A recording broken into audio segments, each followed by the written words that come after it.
ప్రబోధ్ గారు ధర్మ మార్గం విత్ విజిత కార్యక్రమానికి స్వాగతం. అయితే ప్రస్తుతం మనతో పాటు ఉన్నారు. మామూలుగా ఆయన గురించి చెప్పాలి అనంటే ఎంత చెప్పినా సరిపోదనే చెప్పాలి. అసలు మామూలుగా ఎవరైనా ఒక వృత్తిలో ఉన్నారు అనంటే దానికి సంబంధించి వాళ్ళు దాంట్లో ఒక జ్ఞానాన్ని ఆ పట్టుత్వాన్ని సంపాదించాలి అనంటే 10,000 గంటలు దానిపైన మనం ఒక పరిమితి అనేది పెట్టుకొని చేస్తే తప్ప దానిపైన మనకు ఒక గ్రిప్ రాదు అని చెప్తుంటారు. కానీ వారు ధ్యానంలో దాదాపు 60,000 గంటలకు పైగా ధ్యానం చేసి ఎంతో జ్ఞానాన్ని సంపాదించి ఆయన నేర్చుకున్న ఆ ధ్యానంలో ఆ మెలకువలను ఆ శిక్షణలు అన్నింటినీ ఎంతో మందికి ఒక మాస్టర్గా ఉంటూ అందరికీ అందిస్తున్నారు. వారే గుడాకేశ గ్రాండ్ మాస్టర్ ప్రబోధ్ అచ్యుత గారు. ఇప్పుడు వారితో మాట్లాడబోయే ఇంట్రెస్టింగ్ టాపిక్ ఏంటంటే, మామూలుగా మనకు గుర్తొచ్చేది బుద్ధుడు అనగానే శాంతి, హింస ఉండకూడదు ఇలాంటి మాటలు గుర్తొస్తాయి. ఏది శాశ్వతం కాదు, కానీ ప్రతిదీ మన నెత్తిపైకి తెచ్చుకొని మనము ఒత్తిడికి గురవ్వకుండా ఉండటమే ముఖ్యం. ఇలాంటి మంచి మంచి జ్ఞానబోధనలు బుద్ధుడు చెప్పిన విషయాలు మనందరికీ గుర్తొస్తుంటాయి. వీటన్నిటి గురించి ఇప్పుడు ప్రబోధ్ అచ్యుత గారితో మాట్లాడి తెలుసుకునే ప్రయత్నం చేద్దాం. నమస్తే అండి. నమస్తే అండి. ప్రబోధ్ గారు, రీసెంట్గానే మీరు శ్రీలంక పర్యటన చేసి వచ్చారని చెప్పి విన్నాను. దాదాపు ఒక 20 రోజుల క్రిందటే అనుకుంటా నాకు తెలిసినంత వరకు. అక్కడ ప్రత్యేకించి మనం ఎలాగో ఇప్పుడు బుద్ధుడి గురించే మాట్లాడుకోబోతున్నాం కాబట్టి అక్కడ బౌద్ధ మతం గురించి చెప్పాలి అని అంటే మీ మాటల్లో ఏం చెప్తారు? ఎస్, శ్రీలంక వాళ్ళ దగ్గరికి వెళ్ళి మాట్లాడితే వాళ్ళు ఫస్ట్ మనకు ఇండియన్స్ అనగా చక్కటి గౌరవంగా చూస్తున్నారు అనమాట, రెస్పెక్ట్ఫుల్గా. ఎక్కడైనా షాప్కి వెళ్ళినా కానీ వాళ్ళు చెప్తున్నారు, మేము ఇక్కడ ఏంటంటే ఇంటర్నేషనల్గా టూరిజం ఫేమస్ అయినా కానీ వేరే కంట్రీ వాళ్ళు వచ్చినా కానీ 10% డిస్కౌంట్ ఇస్తాము, కానీ ఇండియన్స్ అంటే 15% అయితే 20% మినిమం ఇస్తామని చెప్తున్నారు. అందుకే ఇండియన్కి ఒక రెస్పెక్ట్ ఉంది.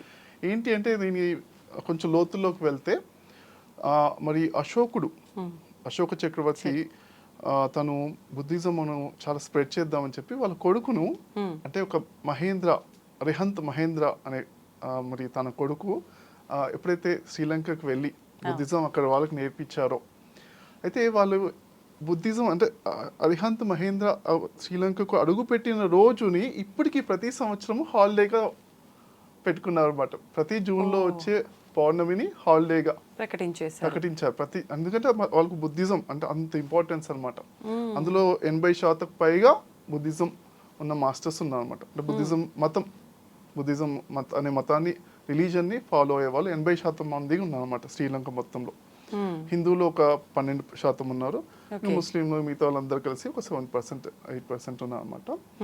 సో వాళ్ళకి అంత రెస్పెక్ట్ఫుల్గా ఉన్నారు. చక్కగా బుద్ధిజం అసలు మన ఇండియాలో కన్నా కూడా అక్కడ బాగా షైన్ అవుతుంది. ఎక్కడికి వెళ్ళినా కానీ హిందూ టెంపుల్స్ కొన్ని ఉంటే బుద్ధిజం రిలేటెడ్ టెంపుల్స్ కానీ స్టాచ్యూస్ కానీ, మళ్ళీ మన దగ్గర బోధి వృక్షము ఒక టైం లోపల మరి బుద్ధుడు ధ్యానం చేసిన బోధి వృక్షం అనేది చనిపోయింది అన్నమాట మన దగ్గర ఇండియాలో. బట్ ఏంటి అశోకుడు అప్పుడే ఆ బోధి వృక్షం యొక్క చిన్న కొమ్మని పంపించేసి అక్కడ ఎన్నో వృక్షాలు వచ్చాయి. మళ్ళీ ఆ వృక్షాన్ని మన ఇండియాలోకి మళ్ళీ తెప్పించుకుని దానికి సంబంధించి తెప్పించి అదే సేమ్ బోధగేయాలు అక్కడే పెట్టాము అన్నమాట మనం కూడా. సో అక్కడ ఆ వృక్షాలను కూడా చూసాము.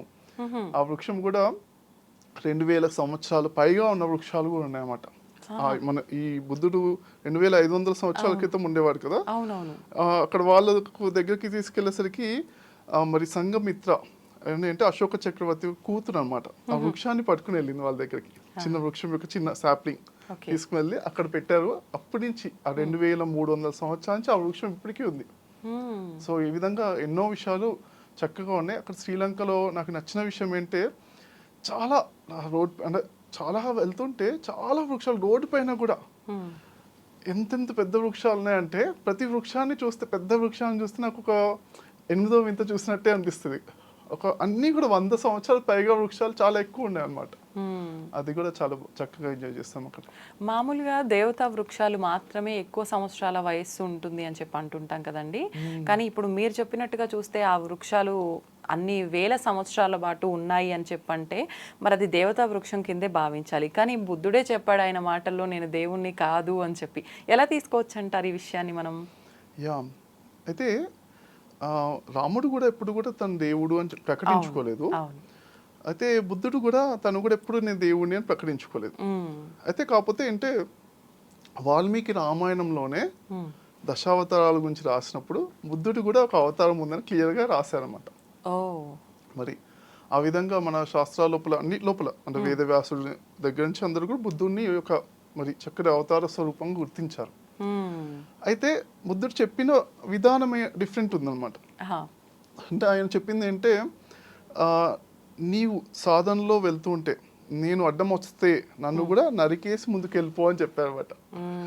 అంటే అతను చెప్పిన మార్గం ఏంటంటే ధ్యానము నిరాకార నిర్గుణ సచ్చిదానంద పరబ్రహ్మ స్వరూపం అని మన వేదవ్యాసుడు కూడా చెప్పారు. అంటే హైయెస్ట్ ఏంటంటే సగుణోపాసన నిర్గుణోపాసన రెండు ఉన్నాయి.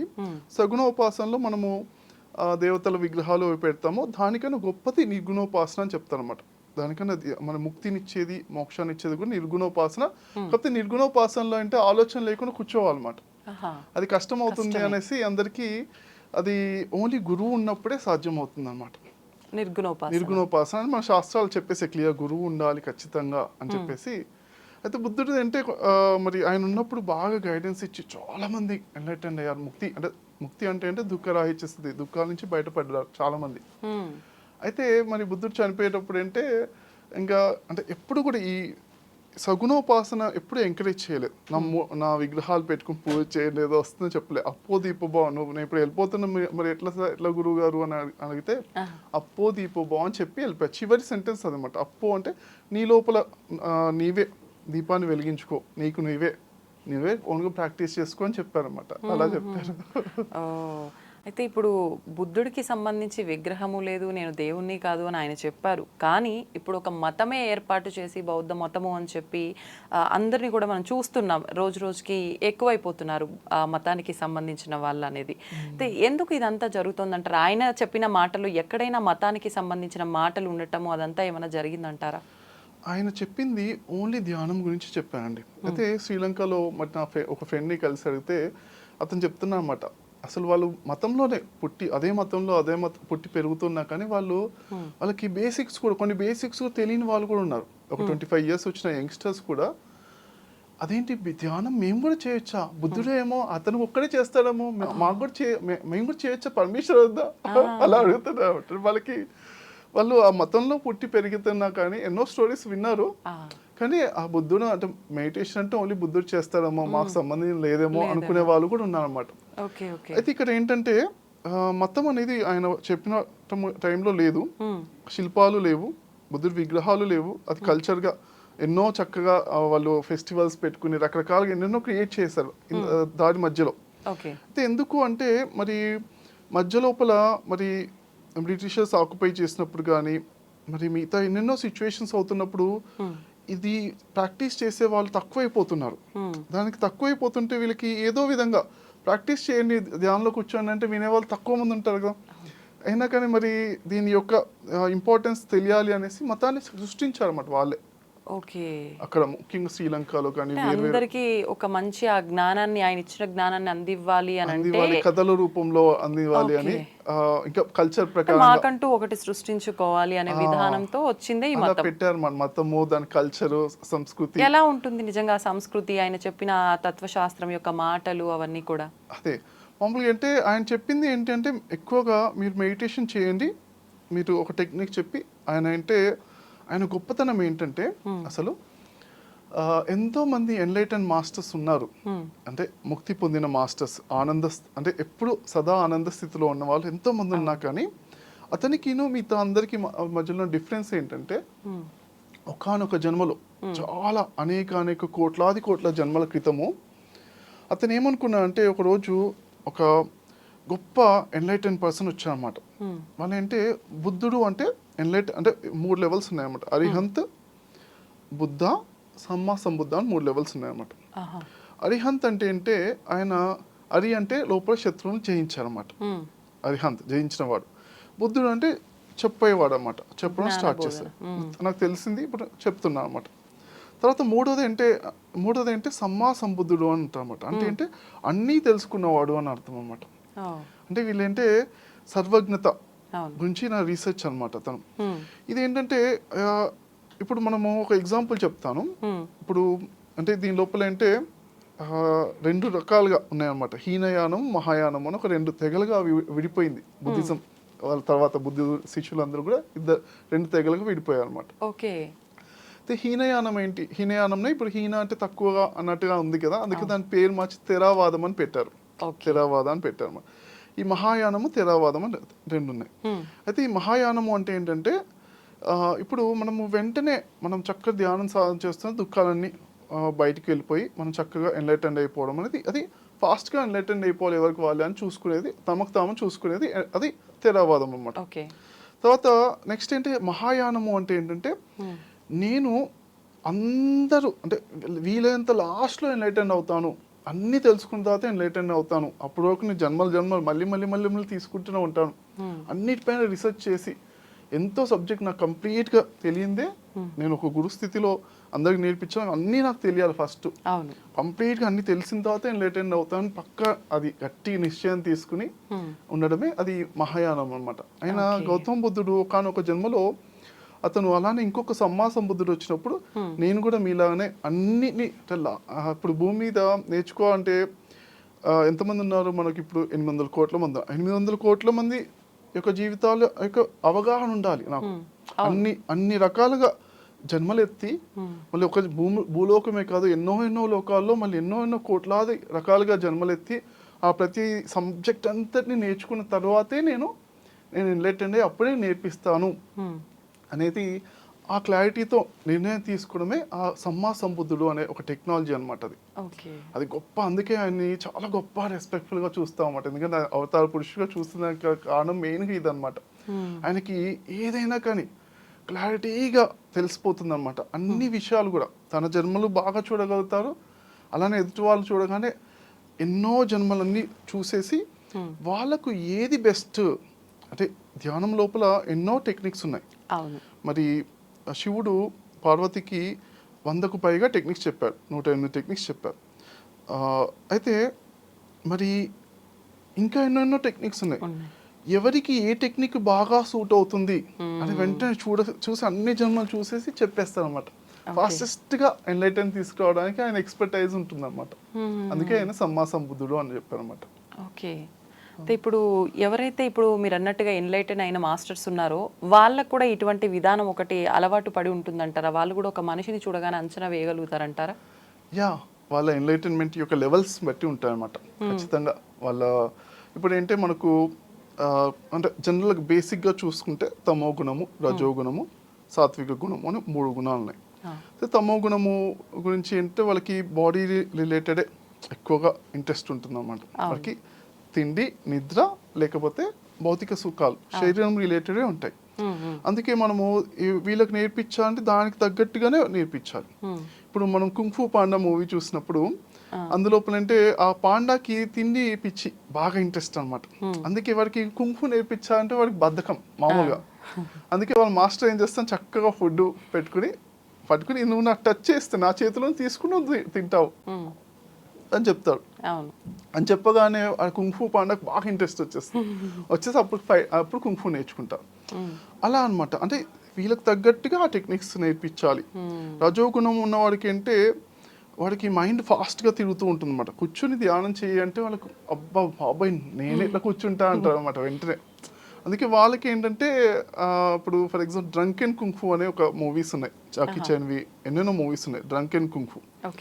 అందులో ఏంటంటే వాళ్ళకి బాగా తాగిపిచ్చేసి ఒక ఎంతవరకు తాగుతా అంటే ఇంకొంచెం ఒక డ్రాప్ తాగితే కింద పడిపోయి నిద్రపోతారా అనంత తాగించేసి ఇంకా అన్ని రకరకాల ఫుల్ కుంగ్ఫూ ఎక్సర్సైజెస్ చాలా అంటే బాడీ ఏంటంటే పెయిన్ టాలరేషన్ అన్ని కూడా పెరిగిపోతాయి అన్నమాట ఒక టైంలో. దాన్ని ఆ ఎడ్జ్లోకి తీసుకెళ్ళి అక్కడ ఫుల్గా ఎక్సర్సైజ్ చేపిస్తారు అనమాట.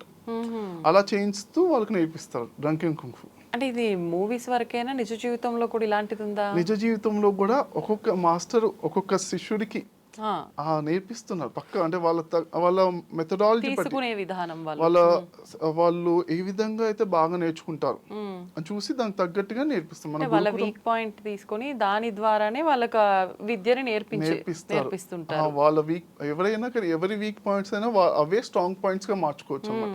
ఆ గురువులు నేర్పిస్తారు.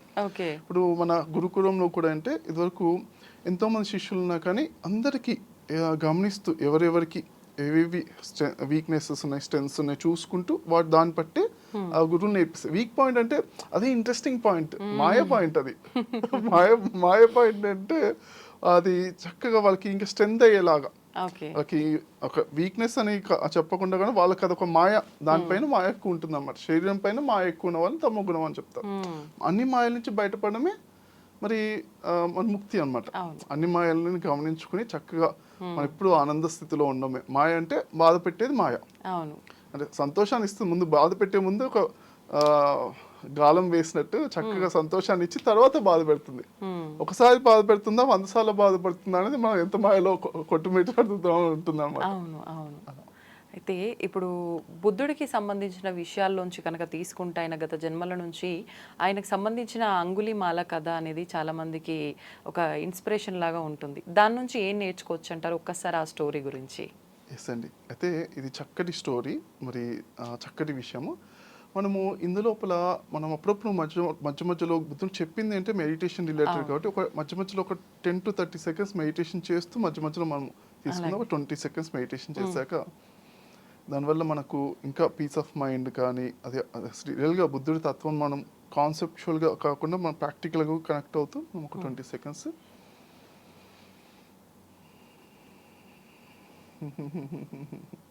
చిరునవ్వుతో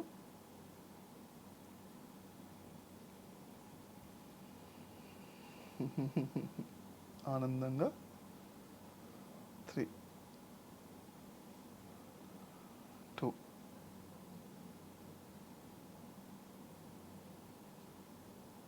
1,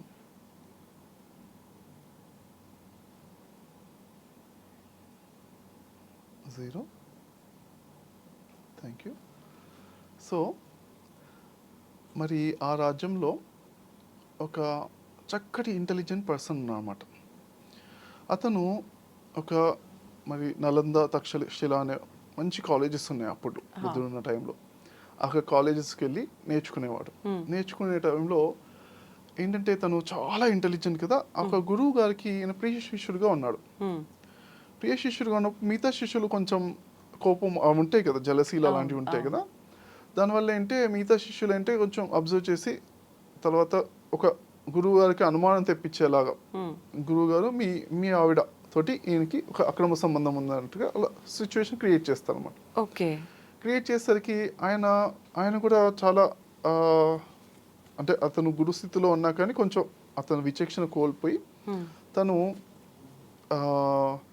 తినకి ఎలాగైనా అపకారం తలపెట్టాలని చెప్పేసి తను ఒక చూసేసి ఒక నెగిటివ్ సైడ్ లోపల వెళ్తూ ఒక చెప్తానమాట. ఏంటంటే ఒక 1000 మందిని చంపి చంపి నా దగ్గరికి రా, అప్పుడు నేను ఒక విద్య నేర్పిస్తే ఏదో చెప్తాను అనమాట. చెప్తే అతను సరే గురుగారు, మరి అంటే గురుగారు ఏంటంటే మరి ఏమడుగుతారంటే గురువుగా నేను ఇంత రోజులు చెప్పాను కదా, నాకు ఏదన్నా ఒకటి ఇవ్వాలి కదా, నువ్వు కూడా ఇవ్వాలి కదా అని చెప్పి ఈ 1000 మంది గురుదక్షిణ లాగా 1000 మందిని చంపి వాళ్ళందరూ బొట్టం వేలు తీసుకురా అని చెప్తాను అన్నమాట. చెప్పేసరికి సరే అని తను మరి గురువు పట్ల భక్తి ఉన్న వ్యక్తిగా అతను వచ్చేసి ఒక అడవి లోపల ఉంటూ ఆ రాజ్యం లోపల అడవి లోపల ఒక గజ దొంగగా ఉంటూ వచ్చిన వాళ్ళందరినీ చంపేస్తూ ఉంటాడు. చంపేస్తూ చంపేసి మరి కౌంట్ కావాలి కదా, అందుకంటే ఈ బొట్టం వేలు కట్ చేసేసి ఒక మాలగా పెట్టుకుంటాం అన్నమాట. అప్పటికి 999 బొట్టం వేలు సరిపోయాయి. అప్పటికి ఇదంతా మరి జరుగుతున్న సమయం లోపల రాజ్యం లోపల రాజు కూడా తను ఎట్లయినా మరి రాజు కూడా చాలా కంప్లైంట్స్ వస్తున్నాయి, వెల్పులతో చనిపోతున్నా అనేసి రాజు కూడా తను ఇక ఇవాళ నేను వెళ్ళి వాళ్ళని అందరినీ కూడా నేను ఆ అబ్బాయిని అంటే అంగుళి మాలికుడు అనే అతను చంపేస్తాను అనేసి ఆ రాజు కూడా అనేసి ఇవాళ ప్లాన్ చేద్దాం అనుకుంటాము. అంటే అంగుళి మాలికుడు మరి వాళ్ళ అమ్మకు తెలుస్తుంది అనమాట. తెలిసి అరే మరి రాజు వస్తాడు కదా, రాజు ఒక 2 రోజులు వస్తాక నేను ఇవాళ వెళ్ళి అతని దగ్గరికి వెళ్తాను, వెళ్ళి నచ్చ చెప్పడానికి ట్రై చేస్తాను అనుకుంటున్నాము. అనుకున్నప్పుడు బుద్ధుడు ఏంటంటే గౌతమ బుద్ధుడు రోజు పొద్దున లేవగానే తను కొంచెంసేపు మెడిటేషన్ చేస్తున్న క్షణంలో తనకి ఈ రోజు మనకి ఏది చేయాలి అనేది ఒక థాట్ వస్తుంది, ఒక ఐడియా వస్తుంది. అప్రాక్సిమేట్గా మనం కూడా పొద్దున్నే కూర్చోగానే మనకి ఇవాళ ఏ చేస్తే బాగుంటుంది అని ఒక 5 నిమిషాలు మనం కాంటెంప్లేట్ చేస్తే ఆ క్లారిటీ వచ్చేస్తుంది మనకి ఏ పనులు చేస్తే బెస్ట్ అని.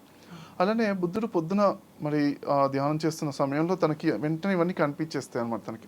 తనకి మరి దివ్య చక్షు అంటే చక్కగా అన్ని క్లారిటీగా కనిపిస్తుంటాయి. తనకు బుద్ధుడి యొక్క గొప్పతనమే అదనమాట. అంటే జ్ఞాన నేత్రం అనుకోవచ్చా? అవునండి, దివ్య నేత్రము, జ్ఞాన నేత్రము. ఓకే, దివ్య నేత్రం కానీ ఇంకొంచెం పవర్ఫుల్ జ్ఞాన నేత్రం అనమాట.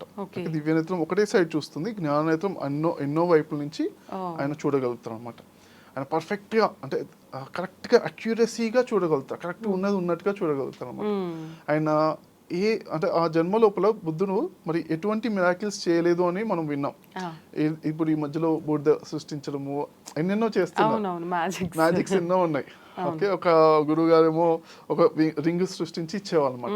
అలా ఎన్నో ఒకటి రెండు కాదు ఎంతో సృష్టిస్తారు. కానీ మరి బుద్ధుడు మాత్రం ఎటువంటి మ్యాజిక్స్ నేను ఆ జన్మలో నేను సృష్టించను, చూపించను. అవన్నీ చిన్న విషయాలే. ఓకే, కానీ గొప్ప మ్యాజిక్ కన్నా గొప్పది ఏంటి? జ్ఞానము నేను చెప్తాను అని చెప్పేవాడు అనమాట. ఇప్పుడు కూడా ఆ థర్డ్ ఐతో భలే చూసి కరెక్ట్ గా చెప్పేవాడు. నేను చెప్పేవాడిని 100% ట్రూత్ అని ఆయన అంటే పక్కాగా ఎన్నో ప్రూఫ్స్ తో చెప్పేవాడు అనమాట. అదే ఆయన దగ్గర ఉన్న గొప్పతనం. అయితే మరి అప్పుడు చూసినప్పుడు తనకంటే ఈ రోజు ఆమె వెళ్ళినప్పుడు, అమ్మ వెళ్తే ఆ కొడుకు చూసి మరి గురువు గారి నేను గురుదక్షిణ ఇవ్వాలన్నట్టుగా అమ్మను కూడా చంపేస్తాడు తను. అంతటి స్థితికి వెళ్ళిపోయాడు తను. అమ్మను చంపేస్తే తను యాక్చువల్గా కొంచెం మంచివాడే అంటే మామూలుగా తను. కాకపోతే అమ్మను చంపితే అంటే అవీచి నరకం ఉంటుంది అన్నమాట. కొన్ని అస్సలు చేయని పనుల లోపల అమ్మను, నాన్నను, గురువులను ఏమన్నా ఇచ్చిన అనవసరమైన మనం కమెంట్స్ చేస్తుంటాం. మన శాస్త్రాల లోపల క్లియర్గా చెప్పారన్నమాట. అసలు ఆధ్యాత్మికత, హిందూయిజం అసలు మన లోపల మనం ఒకటి అసలు మాత్రం చేయకూడదు. అంటే ఏ పుట్టలో ఏ పాము ఉందో అన్నట్టుగా ఎవరిని కూడా స్పిరిచువాలిటీ ఉన్న వాడిని ఎవరిని కూడా మనం మాట్లాడద్దు, అంటే నెగిటివ్ కమెంట్స్ చేయకూడదు అన్నమాట. ఎందుకంటే అది కూడా పెద్ద ద్రోహంగా ఉంటుంది అన్నమాట. అవి ఇచ్చిన నరకం అంటే ఎన్నో లక్షల సంవత్సరాలు ఆ నరకంలో ఉండాల్సి వస్తుంది అన్నమాట. అయితే అలాంటి గొప్ప నరకానికి వెళ్ళిపోయే అవకాశం ఉంది. అతన్ని కాపాడాలి అని బుద్ధుడికి అనిపిస్తుంది అన్నమాట. ఆ రోజు పొద్దున్న అనిపించగానే బుద్ధుడు వెళ్తాడు. ఇంకా వెళ్ళి అతను కనిపిస్తాను అనమాట. కనిపించగానే అతను ఫస్ట్ ఇక కనిపిస్తే అంటే ఇక 999 అయిపోయాయి కదా, ఇంకొకటి కంప్లీట్ చేసుకునేవాలి అని తనకు చాలా ఆరాటం ఉంటుంది అనమాట. ఇంక కనిపించగానే బుద్ధుడు వెనకాల పరిగెత్తుకుంటూ వస్తాడు అనమాట. పరిగెత్తుకుంటూ వస్తే బుద్ధుడు ఒక రాజకుమారుడు, చాలా స్ట్రాంగ్ బాడీ కదా, ఇంకా చాలా టాలెంటెడ్ పర్సన్. బుద్ధుడు వెంటనే బాగా పరిగెడతాడు అనమాట. ఇంకా పరిగెడితే ఇతను అదేంటబ్బా నేను అసలు యూత్ఫుల్గా ఉన్నాను అయినా కానీ అసలు నాకన్నా బాగా పరిగెడుతున్నాను అనుకుని మళ్ళీ పరిగెడుతుంటా. అదే బుద్ధుడు కూడా అంటే కొంచెం దూరం పరిగెత్తి మళ్ళీ ఆయాసం వస్తున్నట్టు కొంచెం నా చేతిలో లేదు ఇతను వెళ్ళిపోయాడు అనుకునే టైంలో ఆగిపోయేవాడు అనమాట. ఆగిపోతే అరే ఇదేంటి మళ్ళీ దొరికేట్టున్నాడుగా మళ్ళీ పరిగెడుతుంటాడు. అలా ఒక 10-15 సార్లు రౌండ్స్ అయిపోయిన తర్వాత ఇక తనకి చాలా ఆయాసం వచ్చేస్తుంటే ఇంకా ఆ టైం లోపల ఇంకా బుద్ధుడు అక్కడే నుంచుంటాడు. ఇక నుంచున్న తర్వాత ఇతను నడుచుకుంటూ ఇంకా 10 ఫీట్ల దూరంలో ఉన్నాడు ఇతను. ఇతను వచ్చేస్తుంటాడు. బుద్ధుడు చాలా కామ్గా చూస్తూ చాలా కరుణతో చూస్తుంటాడు అనమాట. చూస్తుంటే ఇతను దగ్గరకు వస్తూ కూడా అంటే ఫస్ట్ ముందే చాలా హ్యాపీనెస్ కూడా ఉంటుంది. బట్ నాకన్నా గొప్పగా పరిగెడుతున్నాడు ఇతను, చాలా గొప్పవాడు అయి ఉంటాడు అని చాలా లోపల మంచి భావం ఉన్నా కానీ తను వెయ్యో అని చంపేయాలి కదా అనేసి ఉంది కదా అనేసి ఇంకా ఎప్పుడైతే 10 ఫీట్ల దగ్గరికి వస్తాడో అతనే అంటాడనమాట, నువ్వు పారిపో అంటే పారిపో ఇమీడియట్గా పారిపో, లేకపోతే వచ్చి నేను చంపేస్తాను. ఎందుకంటే నాకు ఖచ్చితంగా వెయ్యో కావాలి, 1000 బొట్టం వేలు కావాలి, నేను చంపకుండా వదలను, పారిపో అంటే ఇప్పుడే పారిపో అని కూడా అంటాడనమాట. నువ్వు కూడా ఇస్తాడు. నువ్వు కూడా ఇచ్చా కానీ బుద్ధుడు కామ్గా అప్పుడు బుద్ధుడికి అర్థమైపోతాడు ఇతను నాకే క్లూ ఇస్తున్నాడు అంటే ఇతను నాకు చంపడు అని క్లియర్గా అర్థమైపోయి అప్పుడు అలానే ఉండిపోతాడు అనమాట. చాలా ప్రశాంతంగా అలానే ఉండిపోతాడు. ఆ ప్రశాంతత యొక్క వైబ్రేషన్స్ ఎలా అయితే ఉన్నాయో తన దగ్గరికి వస్తూ వెంటనే ఇంకా నేను మిమ్మల్ని చంపలేనండి అని ఇంకా అర్థమైపోద్ది అనమాట. ఇంకా చెప్పేసరికి మీరు చాలా గొప్పవాడిగా ఉన్నారు, నాకు చెప్పండి అంటే అప్పుడు చెప్తాను అనమాట, నాన్న ఇలా అహింస అనేది రైట్ కాదు, మరి అహింస మార్గం ద్వారా నువ్వు దుఃఖం నుంచి బయటపడేది గొప్ప విద్య ఉంది, ఆ ముక్తి విద్య నేర్చుకోవాలి అని చెప్తే, అవునా ఇప్పటి నుంచి ఇంకా నేను అన్నీ వదిలేసేసి మీ దగ్గర ఉండి నేర్చుకుంటాను అని చెప్పి నేర్చుకుంటాను అనమాట. Hmm. అప్పుడు ధ్యాన సాధన నేర్చుకుంటాడు. ప్రాక్టీస్ చేసినప్పుడు ఏంటే ఈ చాతుర్మాస దీక్ష అన్నట్టుగా మనకేంటి ఈ 4 నెలలు ముఖ్యంగా ఎప్పుడైతే ఆ, దసరా నవరాత్రి నుంచి శివరాత్రి వరకు ఓకే. ఈ 4 నెలలు అంటే ఆ, చక్కటి సాధనకి మంచి ఉపయోగకరమైన రోజులు అని చెప్పేసి ఆ 4 నెలలు కూర్చోపెట్టేసి తను సాధన ఒక రూమ్ లోపల అలా కూర్చొని ధ్యానం చేస్తుంటాడు. Hmm. చాలా ఇబ్బందిగా కూడా అనిపిస్తుంది అన్నమాట. ఎందుకంటే ఇన్ని బ్యాడ్ కర్మాస్ ఉన్నాయి కదా, అవును. ఇంకా అసలు ధ్యానం అసలు కుదరకుండా కానీ చాలా పట్టుదలగా బాగా చేస్తాము. Hmm. చేసిన తర్వాత ఏంటంటే ఇంకా ఎంత పట్టుదల చేసి ఇంకా ముక్తి సాధించడానికి కొంచెం ఎండ్లో ఉంటాడు ఆల్మోస్ట్. ఓకే. ఓకే. ఇంకా తర్వాత అంటే దుఃఖం అంతా నుంచి బయటపడతాడు అన్నమాట. లోపల అంటే మనసు యొక్క దుఃఖం నుంచి బయటపడతాడు. కానీ అయినా కానీ ఇంకా కర్మలు ఉన్నాయి కాబట్టి తను ఇంకా ఒకసారి భిక్షం అడగడానికి వెళ్తూ ఉంటాడు అనమాట. అన్ని ఊర్లలో వెళ్తుంటే అందరూ గుర్తుపడతారు. ఎందుకంటే అరే మా హస్బెండ్ చంపేశారు, మా భార్య మా పిల్లని చంపేశారని వాళ్ళు బాగా గుర్తుపట్టి ప్రజలందరూ గుర్తుపట్టి రాళ్ళతో కొట్టి చంపేస్తారు అనమాట. చంపేసినప్పుడు కూడా చావు దాకా వచ్చిన తర్వాత కూడా ఒకసారి మనోసంకల్పంతో నేను ఎట్లయినా బుద్ధుడికి చెప్పే చనిపోతాను అనేసి బ్రతికి ఆ మనోసంకల్పం అంతా కొట్టేసినా కానీ వచ్చి బుద్ధుడికి చెప్పి మరి నా సమయం అయిపోయింది అని చెప్తే బుద్ధుడు కూడా కరెక్ట్ అంతా క్లియర్ చేసుకున్నావు నువ్వు పర్ఫెక్ట్గా. అంటే ఏవైతే కర్మాలు ఉన్నాయో అంత ఎన్లైటెన్ అయిన తర్వాత కూడా కొన్ని కర్మలు ఉంటాయి అన్నమాట. ఎన్లైటెన్ అయిన తర్వాత అంటే మన మనసులో బాధ లేకపోవడం ఎన్లైటెన్మెంట్ స్థితి.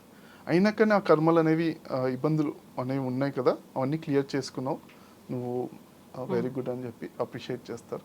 ఆ విధంగా తన బాడీ వేకేట్ చేస్తాను అనమాట. అన్ని క్లియర్ చేసుకుని అదే తన ఎలా అయితే మన హిందూయిజంలో కూడా మనకు క్లియర్గా ఉంటుంది. పరశురాముడు కూడా ఎంతోమంది చంపేశాడు రాజుల్ని, 17 సార్లు వందల వేల రాజుని చంపేశాడు. మళ్ళీ కర్మల్ని కొంచెం క్లియర్ చేసుకుంటూ తను తపశక్తితోటి ధ్యానం చేస్తూ కొన్ని క్లియర్ చేసుకున్నాను అనమాట. క్లియర్ చేసుకున్న తర్వాత లాస్ట్కి దత్తాత్రేయ గురువు గారిని కలిసి అసలు ఇదంతరికి కారణం నా కోపమే, ఫస్ట్ అది దాన్ని బ్యాలెన్స్ చేసుకోవాలని చెప్పి అది నేర్చుకుని అప్పుడు ముక్తి పొందుతారు అన్నమాట.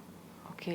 అది అంటే ఎటువంటి హింసకు పాల్పడిన వాళ్ళైనా కూడా బుద్ధుడు చెప్పిన ఆ బోధనలు విన్నంత మాత్రం చేత జ్ఞానాన్ని పొంది మోక్షాన్ని పొందే అవకాశం ఉంటుంది అని అర్థం చేసుకోవచ్చు అంటారా దీన్ని బట్టి?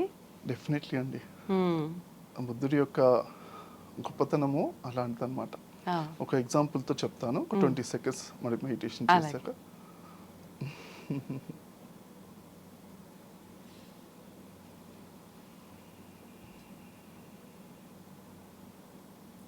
Three, 10 seconds.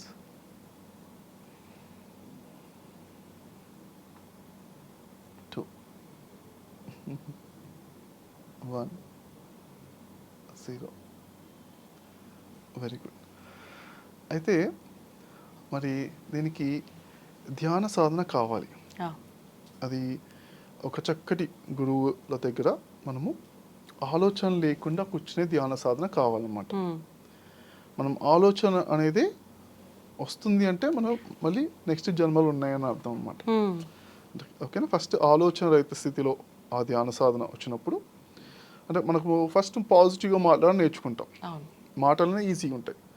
తర్వాత ఆలోచనల పైన పట్టు సాధించాం, తర్వాత ఎమోషన్స్ పైన పట్టు వస్తుంది అన్నమాట.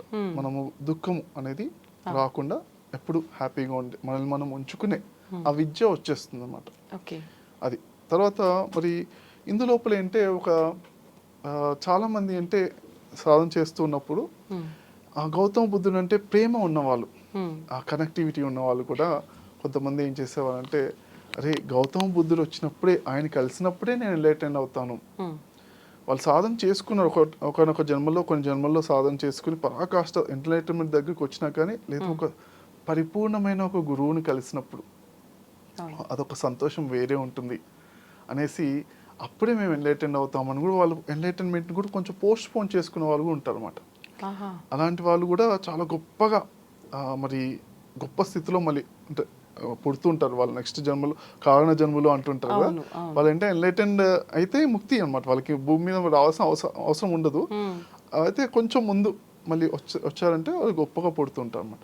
అదే ఒక స్టోరీలో అంటే ఒక రాజు రాణి మరి మంత్రులు వాళ్ళ సైన్యం అంతా కూడా ఒక వచ్చి ఒక చోటు ఉంటారు అన్నమాట. ఉన్నప్పుడు గౌతమ బుద్ధుడు కూడా కొంచెం డిస్టెన్స్లో ఉన్నారు. ఆ పక్కన ఒక అడవి పక్కనే ఒక చోట ఆయన ఒక విలేజ్ దగ్గరికి వచ్చారు అని ఇన్ఫర్మేషన్ వస్తుందన్నమాట.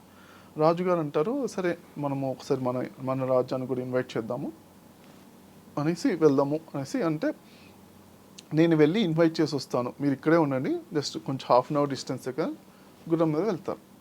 వెళ్ళినప్పుడు వెళ్ళగానే గౌతమ బుద్ధుడు ఆయన ఒక ప్రవచనం చెప్తున్నారు అనమాట. ఆయన చెప్పే టైం లోపల రాజుగారు ఇలా చూసి ఒక 2 minutesలో అంత ఎన్లైటన్ అయిపోతాను అనమాట.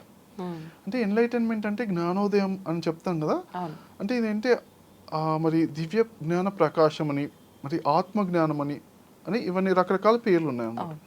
అంటే ఆ క్షణం నుంచి చాలా ఆనందంగా ఫీల్ అవ్వడం. ఆత్మ అంటే మన లోపల ఆనందం ఎప్పుడు ఉంది, ఆనందం ఫీల్ అవ్వడం ఎప్పుడు. అది ఎన్లైటన్మెంట్ అని, జ్ఞానోదయం అని ఒక స్థితి అని ఒక రోజుని ఎందుకు ఫిక్స్ చేస్తాం, మనం కూడా అప్పుడప్పుడు ఆనందంగా ఫీల్ అవుతాం. కానీ ఆనందంగా ఫీల్ అయినప్పటి నుంచి తర్వాత నుంచి ఏ బాధ కూడా టచ్ కావట్లేదు అంటే అదే ఎన్లైటన్మెంట్ అని మనం చెప్పుకోవచ్చు అనమాట.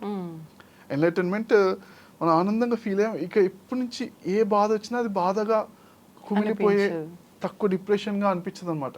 ఉగాది పచ్చడిలో అన్ని షడ్రుచులు ఎలా అయితే ఎంజాయ్ చేస్తామో అలా ఉంటుందన్నమాట. అంటే ఎగ్జాంపుల్ అంటే ఇప్పుడు నేను ఒకళ్ళ ఇంటికి వెళ్ళాను, నేను ఎప్పుడూ ఉగాది పచ్చడి అంటే ఒక స్పూన్తో తాగితేనే చాలా, పచ్చడి ఆ రోజు తాగాలి కదా, ఇంత కష్టంగా తాగేమన్నమాట. ఒక స్పూన్తో చేతిలో ఇచ్చేవాళ్ళు వేసుకుని ఓకేలే పండగ కానిచ్చేస్తాం అనిపించింది. ఒకళ్ళ ఇంటికి వెళ్తే ఒక గ్లాస్ ఇచ్చారన్నమాట. ఇదేంటండి ఇంత గ్లాస్ ఇచ్చారని, మనం ఒక స్పూన్తో ఇలా చేత్తో నాలుక రాసుకుంటాం కదా అంటే, లేదని ఒక హాఫ్ గ్లాస్ ఇచ్చారు. సరే హాఫ్ గ్లాస్ ఉగాది పచ్చడి తాగాను. తర్వాత చాలా బాగా అనిపించింది, చాలా బాగా అన్నీ ఉన్నాయి, ప్లస్ టేస్టీ కూడా అనిపించింది. ఇంకో హాఫ్ గ్లాస్ ఇవ్వండి తీసుకోవాల్సి వచ్చింది. కాస్త గ్లాస్ అంటే అదనమాట ఎన్లైటన్మెంట్ అంటే, అన్నిటినీ ఎంజాయ్ చేయడం పరిపూర్ణంగా. దుఃఖం ఉండదని కాదు, ఉన్నా కానీ ఒక తీపి బాధ, అంటే అన్నీ కూడా చక్కగా అనిపిస్తాయి. మనిషిగా ఉన్నందుకు ఇవన్నీ నాకు ఎంజాయ్ చేస్తున్నా అన్న ఫీలింగ్ ఉండమే ఎన్లైటన్మెంట్. ఈ కష్టం ఎందుకు వచ్చింది, నాకే ఇవన్నీ ఎందుకు వచ్చాయి, డిప్రెషన్ ఫీల్ అవుతూ కుమిలిపోతూ తక్కువైపోతున్నాం అనేది నార్మల్ హ్యూమన్స్. ఎన్లైటన్మెంట్ అయిన తర్వాత కూడా హ్యూమానిటీ ఉంటుంది, ఇంకా ఎక్కువ బాధ ఉంటుంది, ఎందుకంటే సెన్సిటివిటీ కూడా ఎక్కువ ఉంటుంది. కానీ కష్టాలు ఉంటాయి, దుఃఖాలు ఉంటాయి, ఏదైతే ఇప్పుడు మనం లైఫ్లో అన్నీ ఉంటాయి, కానీ ఏది కూడా మనని ఇబ్బంది పెట్టదు ఆ స్థితిలో ఉన్నప్పుడు. అదేంటే అంటే తెలుసుకుంటామండి, నా శరీరానికి కష్టం నొప్పి ఉంది, మనసుకు బాధ ఉంది, కానీ నేను ఆత్మస్వరూపంలో ఆనందంగా ఉన్నాను. అది మూడో తత్వాన్ని తెలుసుకుంటారు. మనం శరీరం మనసు ఉంది, మనసుకు చాలా బాధ, మూడో తత్వం లోపల ఉన్న అసలు తత్వాన్నితో కూడా ఉండగలను నేర్చుకుంటాం. నేను ఎప్పుడు ఆనంద స్వరూపుణ్ణి, నా మనసుకి ఈ బాధ ఉంది, ఇది కొంత సమయంలో వెళ్ళిపోతుంది, నిత్యమైనది కాదు, అనిత్యమైనది కొంతసేపే ఉంటుంది అని ఆ క్లారిటీతో ఉంటారు అనమాట. అంటే ఏది శాశ్వతం కాదు, అన్నీ వస్తుంటాయి పోతుంటాయి అనే ఒక నిజాన్ని తెలుసుకుంటారు. అయితే ఆ రాజుగారు 2 minutesలో ఆయన అటెండ్ అయిపోయారు కదా, ఇంకా అక్కడే ఉండిపోతారు అలానే. సో కొంతసేపు చూస్తారు, బట్టలు చూసి కొంచెం ఇన్ఫర్మేషన్ పాస్ చేస్తారు. అప్పుడు ఉంటాయి కదా మన ఎగిరే పక్షులతోటి ఇన్ఫర్మేషన్ పాస్ చేస్తారు.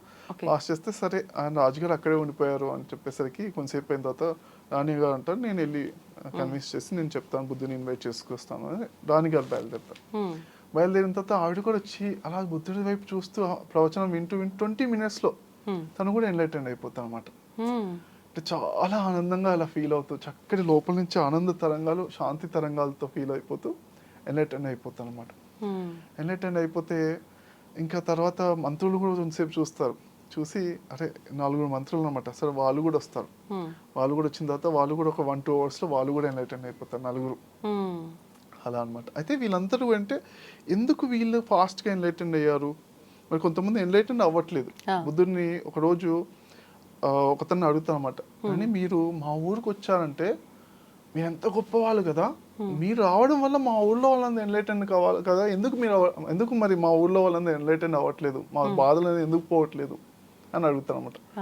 బుద్ధుడు అంటే సరే అయితే మరి ఒక క్వశ్చన్ అడుగుతాను, మీ ఊళ్ళో వాళ్ళ మరి మొదటి 5 కోరికలు ఏంటో నాకు లిస్ట్లో రాసుకుందామని చెప్తాను అన్నమాట. టాప్ 5 కోరికలు. అంటే అతను వెళ్ళి ఊళ్ళో వాళ్ళు ఒక 500 మంది ఉంటే ఒక 100 ఇల్లు ఉంటే చిన్న ఊరు, 500 మంది దాదాపు అందరి కోరికలు టాప్ 5 కోరికలు రాసుకొని వస్తాం. ఇందులో ఎవరికి ఎన్లైటన్మెంట్ కావాలి అని టాప్ 5లో కోరికల్లో ఉన్నాయి అని అడుగుతావట. చాలా తక్కువ మంది ఉంటారు. అంటే ఫస్ట్ నీకు కావాలి అనుకునే నువ్వు ఒక క్లారిటీతో ఇది కావాలి అని క్లారిటీతో ఉంటే కదా ఇప్పుడు మనం చెప్పేది ఏమన్నా తీసుకుని ఆచరణ పెట్టి వాళ్ళు లాభం పొందుతారు. వాళ్ళకి ఆ క్లారిటీనే లేకపోతే ఎలా అని దట్స్ అ క్వశ్చన్ అనమాట. అయితే ఇక్కడ ఇలా ఫాస్ట్గా ఎన్లైటైన్ అయిన వాళ్ళు ఉంటారు కదా, వాళ్ళు ఎన్నో జన్మల్లో సాధన చేసుకుంటూ వచ్చారనమాట. ఆ ఒక్కసారి ఇలా ఆ యొక్క కరుణా తరంగాలు అలా వెళ్ళడం వల్ల ఎన్లైటెన్ అయిపోతారు. అలా నేను కూడా మెడిటేషన్ మరి చెప్తుంటే కొంతమంది నేను చూస్తుంటాను, వాళ్ళు ఆ క్లాస్ లోపల కానీ వర్క్షాప్లో కానీ అలా వాళ్ళు ఇంకా ఆనంద స్థితిలో అలా వెళ్ళిపోతారు అన్నమాట. చక్కగా బ్రహ్మానంద స్థితి కనెక్ట్ అయిపోతారు. కనెక్ట్ అయిపోయినప్పటి నుంచి వాళ్ళు ఆ ఎన్లైటెన్ స్టేటా అంటే పర్మనెంట్ ఎన్లైటన్మెంట్ లేకపోతే గ్లిమ్స్ ఆఫ్ ఎన్లైటన్మెంట్ అని కూడా ఉంటుంది. గ్లిమ్స్ ఆఫ్ ఎన్లైటన్మెంట్ ఒక 2 నిమిషాలు ఆనంద స్థితిని పొందాము, తర్వాత మళ్ళీ నార్మల్ అయిపోతారు. 2 నిమిషాలు, కానీ ఆ 2 నిమిషాలు చాలా ఇంపార్టెంట్. అది ఆ 2 నిమిషాలు పొందినా కానీ అది మరి నెక్స్ట్ ఎన్లైటన్మెంట్స్కి హెల్ప్ అవుతుంది అన్నమాట. చాలా అంటే మనం ఆనందంతో ఎంత ఉన్నాము, అందరూ అనుకుంటా ఆనందంగా ఉండడం అంత ఇంపార్టెంట్ అనుకుంటారు అనమాట. చిన్న విషయం ఏముంది, ఆనందం ఉంటే ఏంటి లేకపోతే ఏంటి అనుకుంటారు. కానీ ఇక్కడ చాలా ఇంపార్టెన్స్ అనమాట. మన స్పిరిచువాలిటీ అంటే మన ఆత్మ రిలేటెడ్ కదా, ఆధ్యాత్మికత అంటే ఆత్మ అంటే ఆనందం, ఇంకేదో లేదు. దానికి ప్రయారిటీ ఇవ్వాలన్నమాట. మనం రోజు నేను ఆనందంగా ఉంటాను అని మనం ఎంతసేపు ఉంటే ఆ ఉండే క్షణాలు అనేవి మళ్ళీ మిగతా క్షణాలకి మన ఫ్యూచర్లో ఇంకా ఆనందంగా ఉండడానికి అది పెంచుతుంది అన్నమాట టైంని. అలా అన్నమాట. అయితే మొత్తానికి అదంతా కూడా ఆనందాన్ని ఎంచుకునే విధానం అంతా మన చేతుల్లో ఉంది, అది ధ్యానం ద్వారా సాధ్యపడుతుంది. అయితే ఇప్పుడు ఇంకొకటి, బుద్ధుని గత జన్మ విషయానికి వస్తే శత్రువుకి సంబంధించిన ఒక మాట కూడా ఉంది, శత్రువుని చంపేదాకా నిద్రపోను అని చెప్పి. దీన్ని అసలు అంటే ఎవరు చెప్పారు, ఎందుకు చెప్పారు, ఎలా మనం దీన్ని తీసుకోవచ్చు అంటారు? ఎస్ అండి, చాలా మంచి క్వశ్చన్ అడిగారు. ఒక 10 సెకండ్ కనెక్ట్ అవుతూ మళ్ళీ తర్వాత మనం తెలుసుకుందాం. 3 2 1 0. Very good. బుద్ధుడు ఒకానొక జన్మలో ఆయన అంటే 500 జన్మలు తన గత 500 జన్మని మీరు తెలుసుకోండి అని ఆయన చెప్పారు అన్నమాట శిష్యులకు. ఎందుకంటే నా గత జన్మలు ఎలా ఉన్నాయో తెలుసుకుంటే దాన్ని బట్టి మీరు నేను ఇంత గొప్పగా ఇలా ఎందుకున్నాను, ఎన్లైటెన్గా ఎందుకున్నాను మీకు అర్థమవుతుంది అని ఒక 500 జన్మలు ఇంపార్టెంట్గా చెప్పారన్నమాట. అందులో ఒక జన్మలో మరి బుద్ధుడు మరి తను ఒక 60 సంవత్సరాల వయసు వరకు జీవించిన తర్వాత 60 సంవత్సరాల తర్వాత తను మరి నేను సన్యాసం తీసుకుందాం అనుకున్న, పిల్లలందరూ సెటిల్ అయిపోయారు కదా అనేసి చెప్తాను అనమాట. వాళ్ళ భార్యకి చెప్తే వాళ్ళ భార్య అంటది నేను కూడా మీతోటే వస్తాను అంటది. అంటే సన్యాసం అంటే చాలా రూల్స్ అండ్ రెగ్యులేషన్స్ ఉంటాయి. మనము మరి కట్టుబట్టలతో అదే సన్యాసం డ్రెస్సుతోటి ఎన్నెన్నో చోట్ల తిరగాల్సి వస్తుంది. ఒక నైట్ ఒక చోట స్టే చేసాం, 3 రోజుల కన్నా ఎక్కువ స్టే చేయకూడదు అన్నమాట. 3 రాత్రుల కన్నా మారుతూనే ఉండాలి. అలా ఎన్నెన్నో రూల్స్ అండ్ రెగ్యులేషన్స్ ఉంటాయి. ఎందుకని? ఆ సన్యాసం ఒక చోటు ఉంటే ఇక్కడ అటాచ్మెంట్స్ అయిపోయి అక్కడే ఇరుక్కుపోతారని అలా రూల్స్ పెట్టారనమాట. సన్యాస ధర్మ ప్రకారంగా అలా కొన్ని రూల్స్ ఉన్నాయన్నమాట. ఎలా అంటే స్పిరిచువల్ గా బాగా ఎదగడానికి కొన్ని రూల్స్ వాళ్ళు నేర్చుకుంటూ ఉండాలి, నేర్పిస్తున్నా, తిరుగుతూనే ఉండాలి, ఒక చోట ఉండకూడదు అనమాట. అలా అయ్యేసరికి ఇన్ని రూల్స్ ఉంటాయి అంటే అయినాక నేను మీతోటే ఉంటాను, ఎందుకంటే మీరు అలానే నిర్ణయం తీసుకుని ధర్మపత్నిగా ఉన్నాం అనుకున్నాను, నేను మిమ్మల్ని ఫాలో అవుతాను అని చెప్తున్నాను. సరే అనేసి అలా ఫాలో అవుతూ ఇద్దరు ధ్యానం చేసుకుంటే ఇక్కడ అంతా తిరుగుతూ మెడిటేషన్ చేసుకుంటూ వెళ్తూ ఉంటారు. వెళ్తున్న క్రమంలో ఒకసారి ఒక అడవిలో ఉంటారు అనమాట. అడవిలో ఉన్నప్పుడు బుద్ధుడు ధ్యాన సాధనలో ఉంటాడు. ఆ జన్మలో బుద్ధుడు మరి ధ్యాన సాధన మెడిటేషన్ చేస్తున్నప్పుడు ఈమె అంటే ఆ బుద్ధుడు యొక్క సన్యాసం యొక్క డ్రెస్ ఉంటుంది కదా, ఆ డ్రెస్ చినిగిపోయిన దానికి ఆ సూదితో కుడుతుంది. కుడుతున్న సమయం లోపల రాజు వేటకని వెళ్తూ అటువైపుగా వెళ్తూ చూస్తారన్నమాట. చూసినప్పుడు అరే ఇంత అందమైన ఆమె అడవిలో ఏం చేస్తుంది ఈ సన్యాసి తోటి అనేసి ఈ ఈ అందము ఎట్లాంటిది అందం అంటే ఈమె రాణివాసంలో ఉండాల్సిన ఆవిడ. ఓకే, చక్కటి మన రాణి దగ్గర కానీ మన ఉద్యానవనాల్లో కానీ చక్కగా మంచి ప్లేస్లో ఉండాల్సిన ఆవిడ అడవిలో ఇంత కష్టాలు పడుతుంటే ఎందుకు నాకు నచ్చడం లేదు అనుకుంటాడు. అనుకున్న తర్వాత రాజు అంటే ఇప్పుడు వెళ్ళి ఇతన్ని మరి ఈమె వస్తా అంటే ఆ సన్యాసి ఆయన ఉన్న వీళ్ళిద్దరు భార్య భర్తలో ఉన్నా అర్థం చేసుకుని సరే మరి ఈమె గట్టిగా బలవంతంగా తీసుకెళ్ళైనా కానీ ఆమె రాణివాసంలో ఇక్కడ మంచి ప్లేస్లో పెట్టాలి అని రాజుకు అనిపిస్తుంది అనమాట. అనిపించిన తర్వాత కాకపోతే ఇప్పుడు ఇతనికి ఏమన్నా అంటే అతని దగ్గర తపోశక్తి ఉందనుకోండి, శాపం పెడితే నిజమైపోద్ది. అందుకే ఆయన దగ్గర తపోశక్తి ఉందా లేదా ఫస్ట్ టెస్ట్ చేద్దాం అనుకుని ఇతని కోపం ఉందంటే తనకి తపోశక్తి లేదనమాట. ఎందుకంటే తపోశక్తి కోపం ఉన్న వాళ్ళకి ఏదో ఒకటి అనేస్తుంటారు, వెంటనే ఖర్చు అయిపోతుంటారు. సరే అనేసి ఫస్ట్ వెళ్ళి క్వశ్చన్ అడుగుతాను అనమాట. నమస్కారం అండి అని చెప్పి, నమస్తే అండి అంటే, మీరు ఒక శత్రువు ఎవరన్నా ఉంటే మీరు ఆ శత్రువుని ఎలా మీరు ట్రీట్ చేస్తారు అని అడుగుతారు అనమాట. శత్రువుని చంపేదాకా నేను నిద్రపోను అని చెప్పేస్తాడు. బుద్ధుడు చెప్తారా క్లియర్గా? శత్రువుని చంపేవారికి అసలు ఛాన్సే లేదు, నిద్రపోనంతే, చంపాల్సిందంతే అని చెప్పేస్తామా. అనగా రాజుకు వెంటనే లోపల సంతోషం అనిపిస్తుంది, అబ్బా దొరికిపోయాడు, దగ్గర ఏ శక్తులు విద్యలు లేవు, ఊరికెలా కూర్చుంటున్నా శత్రువుని చంపేదాకా నిద్రపోంటున్నా అంటే తను చాలా కొత్తవాడే అనుకుంటా, అంత తెలీదు, సబ్జెక్ట్ తెలీదు, ధ్యానం చేస్తున్నారు, తపోశక్తులు అనేవి ఏముండవు, ఏదైనా ఏమన్నా పట్టించుకోవాల్సిన అవసరం లేదు, ఉత్తుతనే అనేసి రాజు క్లారిటీ వచ్చేసి బటుని చెప్పేసి తీసుకొచ్చేసాను ఏమని మన రాణివాసం దగ్గర తీసుకెళ్ళిపోదాం అనేసి అనగానే బటువులు అందరూ వచ్చేసి ఆమె పట్టుకుంటారు, లాక్కుని తీసుకెళ్ళిపోతుంటారు. దానిలో పల్లెకిలో కూడా ఎక్కిచ్చేస్తారు, తీసుకెళ్ళిపోతాం. అలా ఒక 1/2 కిలోమీటర్ 1 కిలోమీటర్ వెళ్ళిపోతాను. వెళ్ళిపోయిన తర్వాత రాజుకి ఒక అనుమానం వస్తుంది, ఇదేంటబ్బా శత్రువుని చంపేదాకా నేను నిద్రపోను అన్నాక అనేసరికంటే వీళ్ళు బటువులు వచ్చి లాక్కుని వెళ్ళిపోతుంటే గొడవ పెట్టి ఆపండి అని అదని షాప్ ఏదో పెద్ద డ్రామా చేస్తారేమో అనుకుంటారు అనమాట. ఏం చేయట్లేదు, 1/2 కిలోమీటర్ 1 కిలోమీటర్ వచ్చేసాం, అయినా వెనకాల పరిగెత్తుకుంటూ వచ్చి పెద్ద డ్రామా అవుతుంది మనకు, ఏమీ అవట్లేదు, మళ్ళీ ఎందుకు ఏదో తడుతుంది, ఏదో వెయిట్ చేయండి మళ్ళీ వెళ్దామని వెళ్ళి అడుగుతారు. నమస్కారం అంటే, మీరు ఇంతకుముందు చెప్పిన దానికి మీరు చేస్తున్న దానికి నాకు సూట్ అయ్యంటే అనిపించట్లేదండి, మీరు ఇంతకుముందు ఏం చెప్పారు, శత్రువుని చంపేదాకా నిద్రపో అన్నారు, మరి మీ భార్యను మేము తీసుకెళ్తున్నా మీరు ఏం చేయకుండా అలా కూర్చున్నారు ఏంటి అంటే, అప్పుడే చంపేస్తా కదా, నాకు కోపం వచ్చింది, ఆ కోపాన్ని అప్పుడే చంపేసి ధ్యానంలోకి వచ్చింది రాజు. కోపమే శత్రువా? తన కోపమే తనకు శత్రువు కదా. నాకు కోపం వచ్చింది, ఆ కోపాన్ని వెంటనే చంపేసి అప్పుడే నేను ధ్యానం చేయగలుగుతున్నాను కదా, లేకపోతే ఎలా చేయగలుగుతాను నేను అని చెప్తాను. అనగానే వెంటనే అమ్మ నేను అనుకున్నాక నీకు గొప్ప తపోశక్తి ఉన్నాయి. ఇలాంటి వాళ్ళతోటి వీళ్ళు అసలు అంటే తపోశక్తిని ఉపయోగించి కోపంతోటి శాపాలు కూడా పెట్టరు, ఇలాంటి వాళ్ళు ఇంకా గొప్ప వాళ్ళు. కానీ వీళ్ళకి ఇబ్బంది ఎక్కడ జరుగుతుందో అని ప్రకృతి వీళ్ళని ప్రొటెక్ట్ చేసి ప్రకృతి శాపాలు పెట్టి ప్రకృతి చాలా కర్మలు ఇస్తూ ఉంటుంది అన్నమాట. చుట్టుపక్కల దేవతలందరూ కూడా అలాంటి వాళ్ళ జోలికి అసలు వెళ్ళొద్దని నమస్కారం పెట్టేసి వెంటనే క్షమించండి అని చెప్పేస్తే, నేను క్షమించడానికి ఏం లేదు అంటారు, అయినా కానీ ప్లీజ్ మీరు క్షమించండి నేను వెళ్ళాను.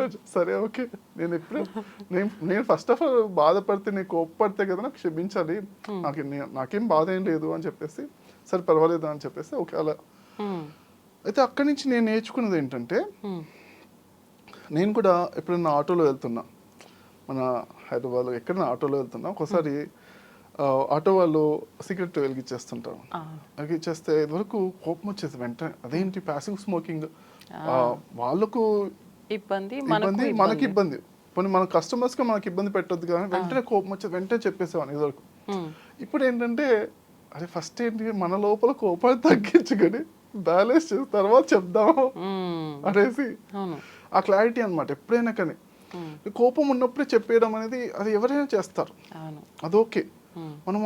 మనము అరిహంత ఎన్లైటెన్ మాస్టర్స్గా ఉండాలి అని అనుకుని మన కోపం వచ్చినప్పుడు ఫస్ట్ కొంచెం బ్యాలెన్స్గా ఉండి ఒక నిమిషమైనా పర్లేదు కోపాన్ని నేను కంప్లీట్గా తొలగించాను అనుకుని ఇప్పుడు నేను చెప్పాలా వద్దా అది మన చాయిస్, అంతే. అలా చెప్పేవాడిని స్టార్టింగ్ లో. కరెక్ట్ నిర్ణయం కూడా తీసుకునే ఒక ఆ అవగాహన మనకు ఉంటుంది ఆ కోపం తగ్గిన తర్వాత పర్ఫెక్ట్ గా మనం ఎలా చేయాలి ఏం చేయాలి అన్ని మన క్లారిటీతో మనం ఉండగలుగుతాం అన్నమాట.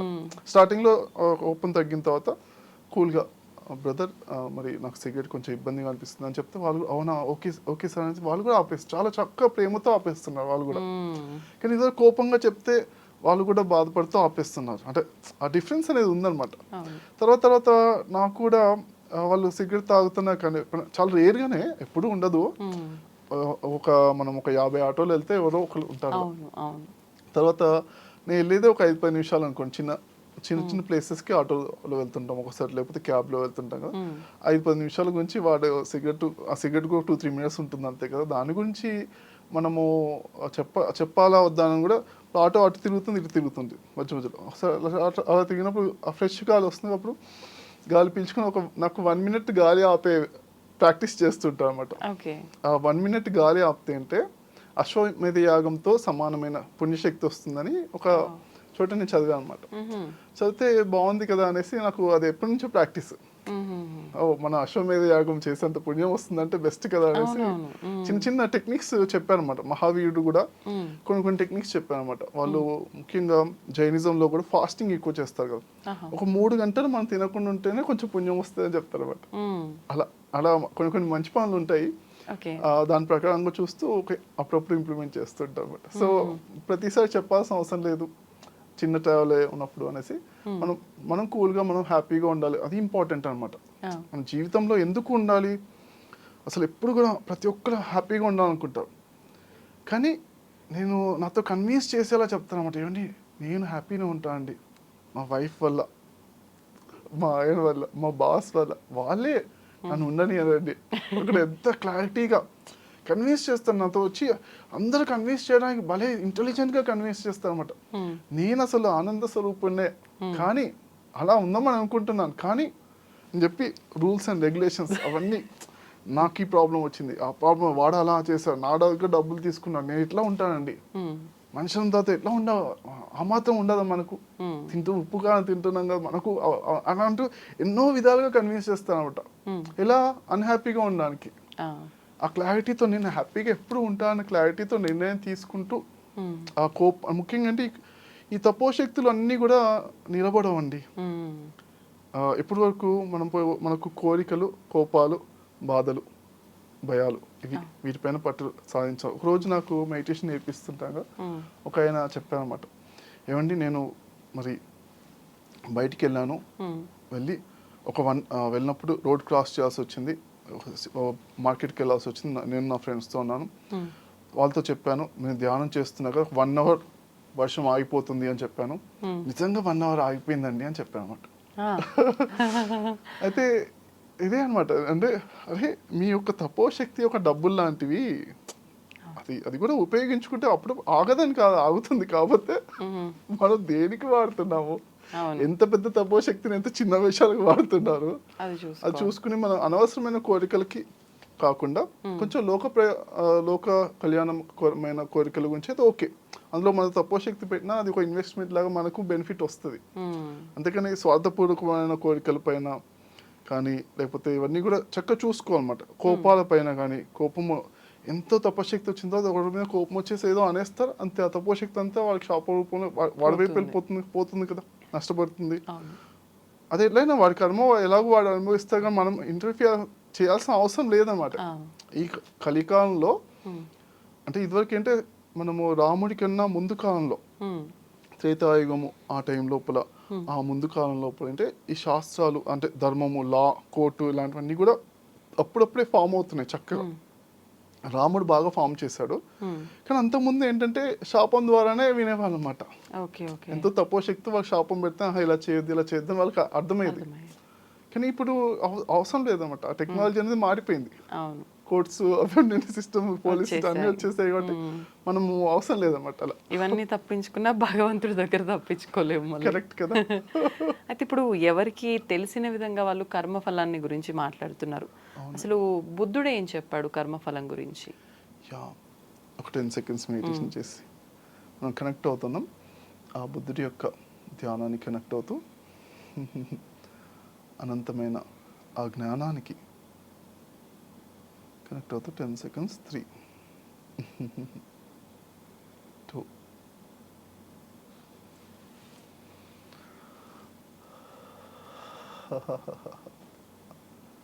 1 0. Thank you. సో బుద్ధుడు ముఖ్యంగా మరి కర్మ సిద్ధాంతము మన హిందూయిజంలో ఏదైతే ఉందో తను కూడా చెప్పారనమాట. సేమ్ కర్మ సిద్ధాంతం చెప్పారు. చెప్తూ ఎన్నో ఎగ్జాంపుల్స్ చెప్పారనమాట. ఒకటి రెండు కాదు, వందల ఎగ్జాంపుల్స్తో చెప్పారు ఆయన. చెప్తూ తను అంటే డబ్బులు ఎలా రావాలి అని అడుగుతుంటారు మామూలుగా అందరికీ ఉంటుంది కదా. దాని గురించి తన లైఫ్లో ఒక జన్మ లోపల ఉందన్నమాట. ఆ జన్మను ఎక్స్ప్లెయిన్ చేస్తూ చెప్పారనమాట. గౌతమ బుద్ధుడు ఒకనొక జన్మలో అతను బాగా రిచ్గా పుడతానమాట. రిచ్గా పుట్టిన తర్వాత బాగా రిచ్గా ఉన్నాడు కదా, సంపాదనతో బాగా హ్యాపీగా జరుగుతుంది కదా. తను ఏంటంటే అప్పుడప్పుడు టైంపాస్కి వెళ్ళి ఒక 1 hour స్పీచెస్ ఇస్తూ ఉంటాడు అనమాట. స్పీచెస్ ఇస్తున్నప్పుడు అన్ని స్పీచెస్ ఇస్తూ లాస్ట్లో ఒక సెంటెన్స్ ఒక పోయం లాగా చెప్తారనమాట. అన్ని స్పీచెస్ మామూలుగా అక్కడ లోకల్ లాంగ్వేజ్లో మాట్లాడతారు. ఒక పోయం లాగా కొంచెం అది సంస్కృతంలా కొంచెం అర్థం ఒక పోయం చెప్తూ ఉంటారు అనమాట. అయితే అన్నీ అర్థమవుతుంది. లాస్ట్లో పోయం ఏంటో ఏదో చెప్పేసి ఏం చేసేస్తున్నా అని ఎవరంత పట్టించుకోరు. ఒకరోజు వాళ్ళ ఆవిడ అడుగుతుంది అనమాట, ఏంటండి మీరు ఏదో పోయం చెప్తున్నారు, దాని మీనింగ్ ఏంటని అడుగుతుంది అనమాట. అయితే చెప్తానమాట, అబ్బా నేనేంటే తను అంటే అప్పుడు ఆ కాలంలో అంటే కొన్ని ఆచారాలు అవన్నీ ప్రకారం ఏంటంటే ఎప్పుడైనా సొంత డబ్బా కొట్టుకోవద్దు అన్నట్టుగా నా గురించి అంటే అడిగిందే చెప్పొద్దు అన్నట్టుగా నాకు ఒక జన్మ నేను అంటే తెలుసుకున్నాను. నేను అప్పుడప్పుడు ధ్యానం చేస్తుంటాను కదా, దానివల్ల ఆ ధ్యానం లోపల గత జన్మలు కనిపిస్తున్నాయి. నాకు ఒక జన్మ నాకు తెలిసింది. ఆ జన్మలో ఏం చేశానంటే మరి నాకు చాలా ఆకలిగా ఉంది. మరి నాకు ఒక రొట్టె దొరికినప్పుడు ఒక ఆయన వచ్చాడు, ఒక చక్కటి మరి సన్యాసి వచ్చారన్నమాట. చక్కటి ధ్యానం చేస్తున్న ఒక స్పిరిచువల్ పర్సన్ వచ్చినప్పుడు అతను అడిగారు భిక్షాందేహి అని అడిగినప్పుడు నాకున్న ఒకనొక రొట్టెని కూడా నేను ఇచ్చేసాను. ఆ పుణ్యఫలం వల్ల ఇప్పుడు నేను ఇంత ధనవంతుడిగా ఉండి ఇంత చక్కగా ఎంజాయ్ చేస్తున్నాను. అది నాకు నా జన్మలో నేను క్లియర్గా చూసుకున్నాను అని చెప్తా అనమాట. అలా కర్మ అనేది అలా రిపీట్ అవుతూ అంటే చక్కగా మనం చేసినవన్నీ కూడా మనకు వస్తుంటాయి. ముఖ్యంగా చనిపోయే వాళ్ళకు అతి గొప్ప శక్తి ఏంటి అంటే మనం చేసిన దానమే ఆ చనిపోయిన తర్వాత మనకు ఎన్నో లోకాల లోపల ఆ శక్తి అనేది యూస్ఫుల్ ఉంటుంది అన్నమాట. మనం ఎక్కడైతే ఇక్కడ ఎర్నింగ్ ఎలా చేస్తున్నామో అలానే మనం చేసే దానాలన్నీ కూడా వేరే లోకాలకు వెళ్ళినప్పుడు అలా ఎర్నింగ్ లాంటివి అనమాట. అలా చెప్పారు. ఓకే, ఇది కర్మ సిద్ధాంతం చెప్పినా కానీ ఆయన ఒకటి క్లారిటీగా చెప్పింది అంటే 3 రకాల కర్మలు ఉన్నాయని చెప్పారు అనమాట. పాపకర్మలు, పుణ్యకర్మలు, కుశల కర్మలు అన్నాడు. అని ముక్తి కర్మలు అనమాట. అంటే ఏంటి, ఇది పాపము చేసినప్పుడు నెగిటివ్ కర్మలు చేస్తే నెగిటివ్ సిచ్యువేషన్స్ వస్తున్నాయి.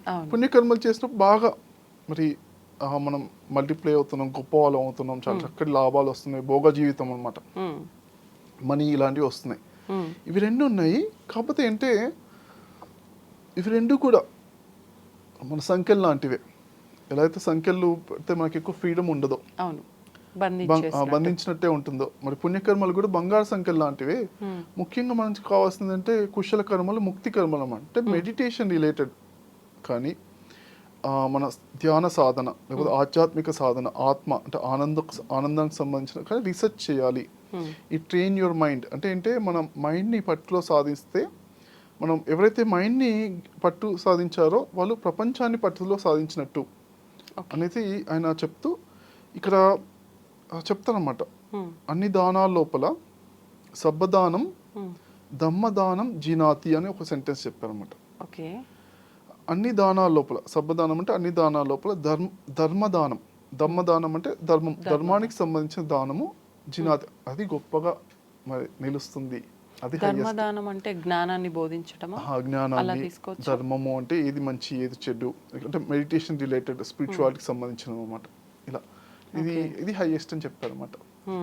ఈ విధంగా మనము ఏంటంటే మరి ఈ ముక్తి గురించి మాట్లాడడం అనేది గొప్ప విషయం. మనం ఏంటే నేను కూడా చిన్న సమయంలో చిన్న ఏజ్లోనే 3rd class 4th classలో పుస్తకంలో చదివాను అనమాట. మానవ జీవితంలో సర్వోత్కృష్టమైనది ముక్తి పొందడం అని చదివాను. అది ఎప్పుడైతే చదివానో అంటే దానిపైనే ఫోకస్ ఉంది ఫస్ట్ నుంచి కూడా. అలా ఫోకస్గా ఉండము, దాని గురించి మాట్లాడము, దాని గురించి మనము డిస్కస్ చేయడము, మనము అంటే మన డైలీ లైఫ్లో ఎన్నిసార్లు బాధపడుతున్నాం, ఆ బాధపడేది మనం ఏ విధంగా అవాయిడ్ చేయొచ్చా అంటే ఇంకా ఏమైనా బెటర్గా ఉండొచ్చు, ప్రతిసారి బాధపడితేనే పనులు చేయాలా? ఓకే, అవును. ఆ బాధపడకుండా కూడా ఏమైనా చేయొచ్చా? ప్రతిసారి కోప్పడాలా? ఒక ఆవిడ, నేను ఒక యాంగర్ మేనేజ్మెంట్ వర్క్షాప్ తీసుకున్నప్పుడు ఒక ఆవిడ అడిగిందనమాట, అండి మా డాడీ 70 సంవత్సరాల వయసు, నాన్నగారు మరి రోజు 9ంటికి ట్యాబ్లెట్ వేసుకోవాలి, అంటే ట్యాబ్లెట్ వేసుకోవాలంటే 8-9ంటికి టిఫిన్ చేసేసి ఆ డయాబెటీస్ ట్యాబ్లెట్ వేసుకుంటే ఆయన హ్యాపీగా ఉంటారు, నాకు హ్యాపీగా ఉంటారు. కానీ ఆయన ఎప్పుడు 10-11 అయినా కానీ టిఫిన్ చేయరు. నేను ఆయన తిడుతున్నా, అది కూడా 5 years నుంచి తిడుతూనే ఉన్నా. ఆయన మాత్రం టైంకి తినట్లేదండి. నేను ఎట్లా నా కోపాన్ని, మీ కోపాన్ని జయించాలంటే ఎట్లా ఉండాలండి, ఆయన తినకపోతే అన్నారు.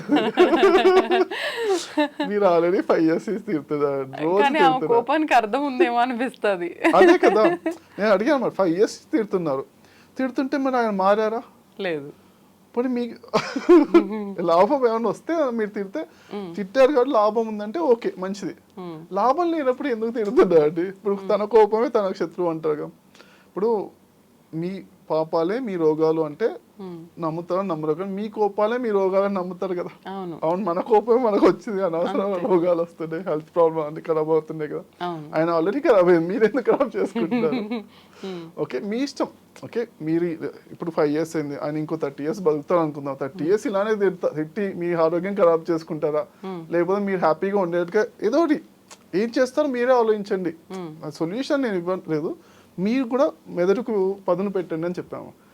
అంటే నెక్స్ట్ రోజు, అంటే సాటర్డే సండే వర్క్షాప్ అనమాట, జస్ట్ ఈవినింగ్ 1 hour జూమ్లో.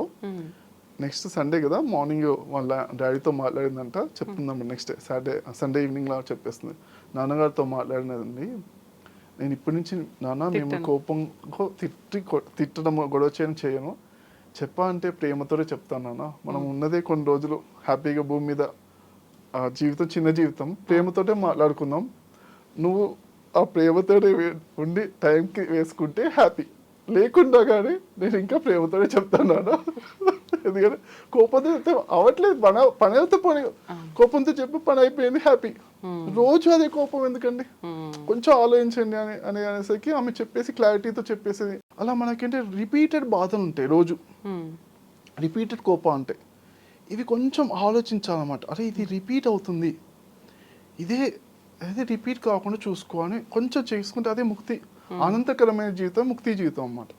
ముఖ్యంగా నేను గమనించింది అంటే రిపీటెడ్ ప్యాటర్న్స్ ఉంటాయి అన్నమాట. ప్యాటర్న్స్ గమనించుకుని దానిపైన వర్క్ చేయాలి. నేను పొద్దున్న లేవగానే నేను అంటా అన్నమాట, పిల్లలైనా మనుషులు ఎవరైనా కానీ పొద్దున్న లేవగానే మొదటి అరగంట మీరు ఎలా ఉన్నారు, ఆ అరగంట మీ రోజంతా డిసైడ్ చేస్తుంది.